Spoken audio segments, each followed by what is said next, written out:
মাথা ভার হওয়া নানা কারণে হতে পারে।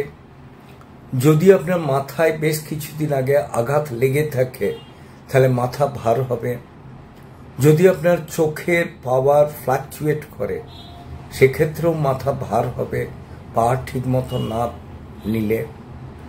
যদি আপনার সাইনাসে সর্দি জমে থাকে মাথা ভার হবে।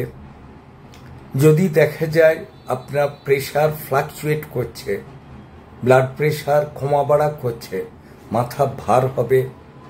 আপনি যদি স্পন্ডিলাইটিসে ভোগেন মাথা ভার হবে।